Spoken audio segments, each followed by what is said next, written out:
Hey, it's UPB here from OptionMillionaires.com. I hope you had a very safe Friday the 13th. Didn't get too scared. Didn't stay inside all day. It was a very spooky day for bears. Yes, if you were buying puts on Thursday. Yes, very scary day. Put the mask on. Go hide yourself. But for the call buyers, it was heaven.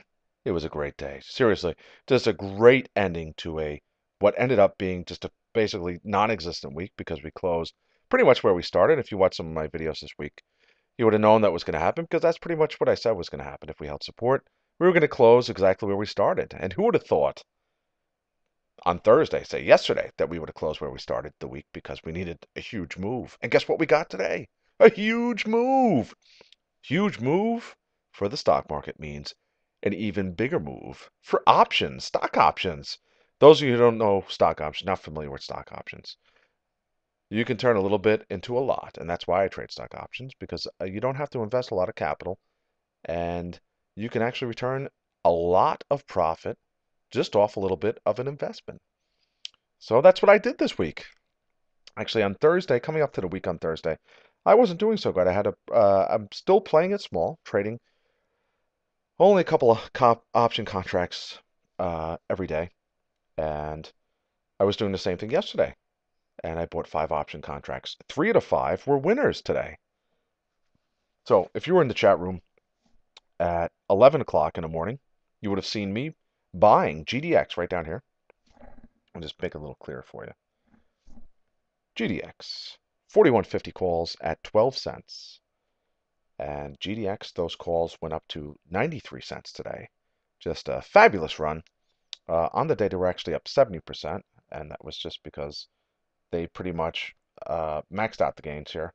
We had the ramp up was yesterday, and I sold out half of those 12-cent calls at 70 cents. So to do the math on that, it's $120 into $700 in less than a trading session. And that's what I did with half of my calls. I sold the rest today at 80 cents.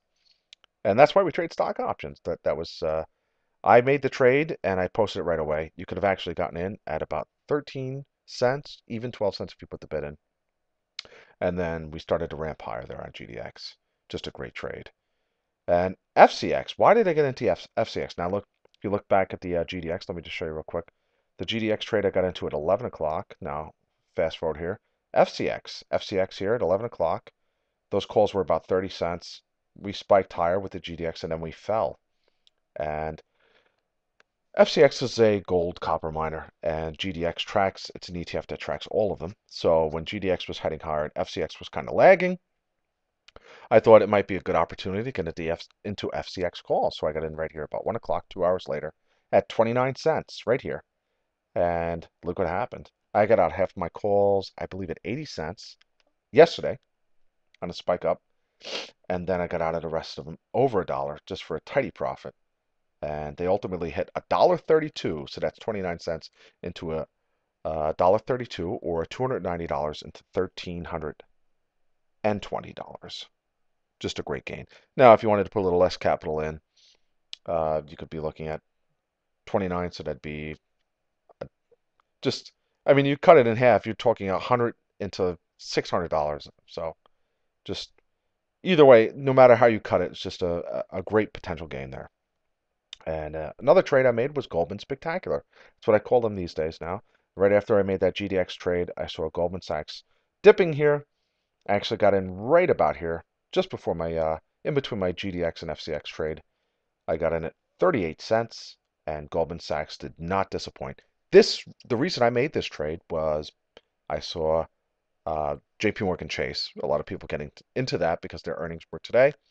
And I was looking for a cheaper alternative because when a stock has earnings the next day, the premium for the options will be inflated because people are expecting a move. And if you looked at the JP Morgan Chase options, as I did last night, I did a little video on them. They were expecting at least a 2% move in JP Morgan Chase. And gosh, JP Morgan Chase moved 6%. So call buyers, and actually, if you looked at the volume for JP Morgan Chase, the calls were certainly in demand compared to the puts. So the option traders were looking for upside, and that's what they got. So the option traders were right. Needless to say, I was looking for a cheaper alternative to buying JP Morgan Chase. So instead of doing that, I got into Goldman Sachs at 38 cents, and they went to $2.80. To put that into perspective, if you would have bought 10 calls when I did it, 38 cents, which I alerted live in the chat room, and actually they dipped after I bought them, so you could actually got in cheaper, and you could have bought those 10 for $380. Sold them later on today for at the high would have been $2,800. So that's 380 into $2,800 in less than a full trading day.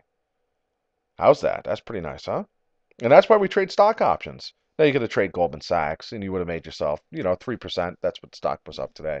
So if you had $1,000, you would have made yourself $30 minus commission. So you would have made $10 for a 3% move. Had you bought, say you wouldn't even have to, if you had just $1,000, you wouldn't have even had to have used your full $1,000 capital. You could have used $200 and you could have bought some calls and you'd be sitting on a good $2,500. So that's why we trade stock options. This is UPB here from OptionMillionaires.com. I'm going to have a market outlook for you for next week. And I was pretty spot on this week. Told you if we'd hit support. Let me just pull up my chart real quick and I'll show you exactly what I was talking about. I said if we were hit support, 133.35 on the SPY. You see this little circle down here? And I thought we were going to close the week right where we started it. And sure enough, we did. And now I am a bull.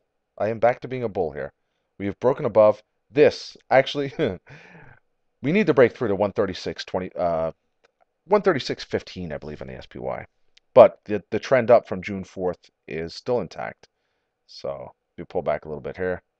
Actually, my chart usually is an aligned chart, but I was just using it for the options to make it a little more clear for you. There we go. That looks a little better. So yeah, the next line in the sand there is 140.25 on the SPY if we can break 136. And we'll see what happens on Monday.